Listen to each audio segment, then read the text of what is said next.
In the past year, I've used and reviewed quite a few tablets and 2-in-1s. I found a few similarities that I think you should know about before buying a $100 tablet yourself. Keep note that not everything on this list will apply to every tablet in the price range.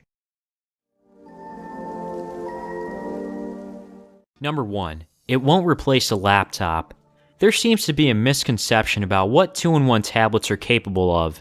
I've seen people ask if they can use Adobe Premiere Pro, run Steam games, and other heavy tasks. No, it can't because it doesn't have a powerful processor to run those things. These things are not full-fledged laptops, even if it runs Windows 10.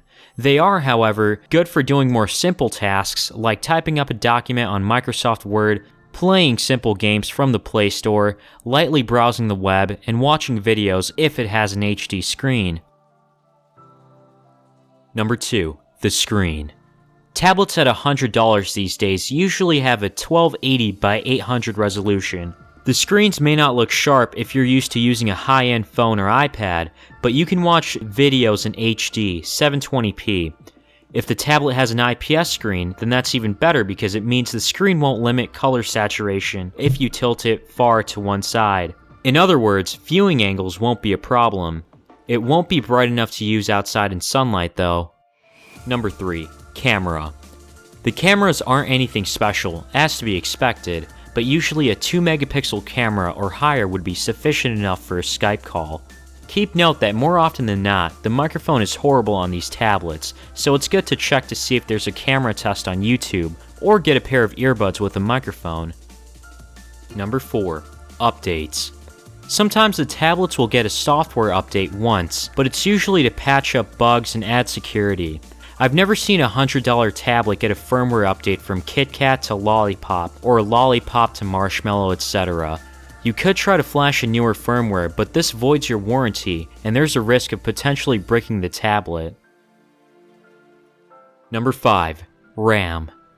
Every single tablet I've used has only 1 gig of RAM, with the exception of the iView Gemini tablet. 1 gig of RAM is pretty low, especially for 2017. Applications like Pokemon Go are not supported, and you'll notice more of a slowdown when multitasking. The iView Gemini is the first tablet I've seen that contains 2 gigs of RAM for $98. Link will be down below for a video on that. Number 6. Processor. Usually when you see Intel, it would sound like a good choice for computers and laptops, but not on tablets. Intel Atom processors are not well suited to run on tablets compared to a MediaTek processor. Intel usually gets a lower score on benchmarks and isn't well suited to play mid-tier to high-end games based on my experience. At least a MediaTek MT8163 processor or newer would be good enough. Number 7. GPU.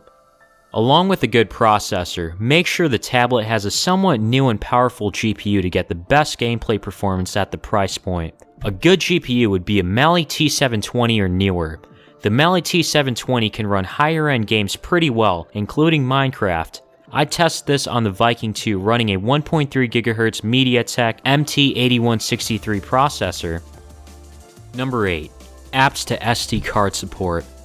16 and 32 gigs may be more than enough for some, but if you're the kind of person that wants to download lots of games and movies, make sure the tablet has a microSD card slot and is running Android 6.0 Marshmallow or a newer firmware of Android, because this is the only version that supports transferring applications to an SD card to provide more storage.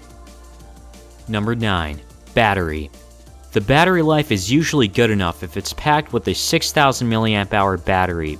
It would get 5 to 6 hours of on-screen time, give or take, and that should get you through most of the day. Number 10. Minimal improvements. If there's a newer model or version of the tablet, sometimes it's good to check out the older version first, because usually the newer one only has minor improvements from the previous one, and it could be cheaper.